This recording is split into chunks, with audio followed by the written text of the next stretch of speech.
The storm rolled in the day. The doll arrived. Mira Talbot, an antiques vlogger with a growing following, had made a name for herself, exploring obscure markets and uncovering peculiar relics. Her channel, Mira's Relic Room, had become a niche favorite for lovers of the macabre and mysterious. She thrived on mystery, her videos ranging from haunted mirrors to cursed lockets and everything in between. So when a small, hand-wrapped package from a shuttered estate in Romania appeared on her doorstep, it felt like fate. Inside was a porcelain doll, exquisite, delicate, and unnervingly lifelike. She had glassy blue eyes, auburn curls tied in satin ribbon, and a tiny smile that sat somewhere between charming and cruel.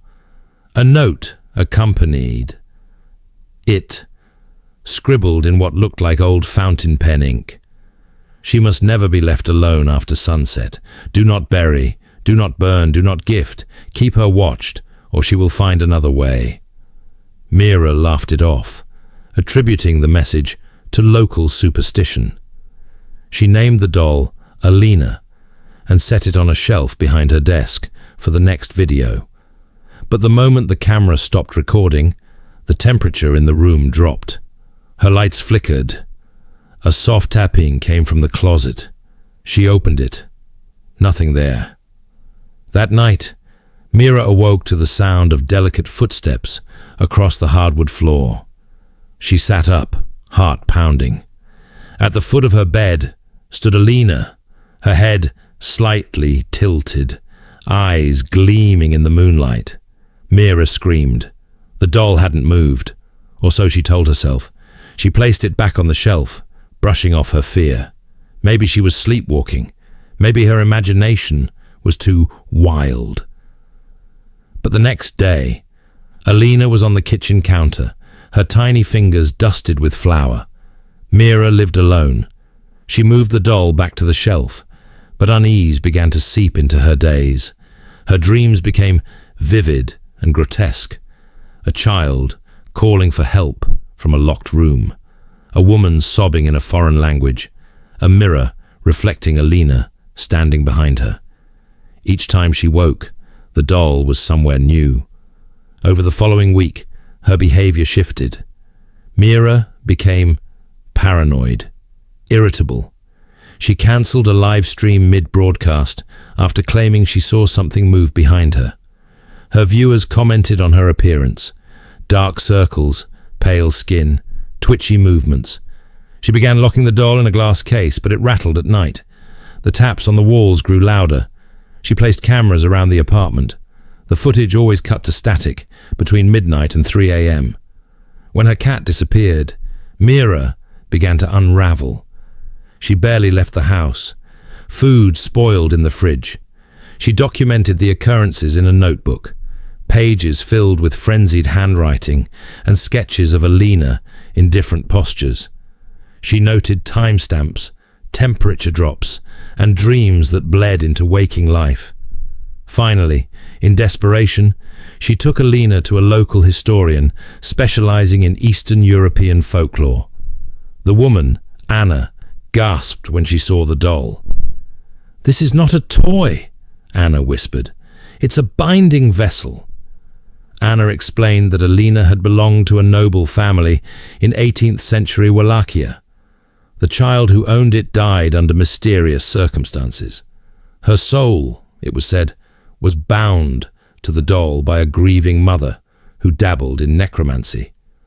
If the watcher breaks their bond, if they sleep while the doll is near, or leave her alone too long, the soul inside starts to unbind. It must find a new host. Anna warned Mira that the binding was ancient, layered with both protection and punishment. The doll was never meant to be shipped, sold, or displayed. It had been sealed away in the Romanian estate for over a century. Terrified, Mira begged for a way to stop it. Anna gave her a ritual: candles, salt, a chant in Old Romanian, and a mirror covered in black cloth. The ritual, Anna stressed, must be completed in one breath, without interruption. Mira followed the instructions that night, desperate to contain Alina. She lit the candles, spread the salt in a perfect circle, placed the mirror behind the doll, and began the chant. Her voice trembled as she reached the final syllables. Then a candle flickered. A cold wind blew through the apartment, though all the windows were shut. The flame died. Mira gasped. The circle broke. The salt line scattered when she tripped trying to relight it.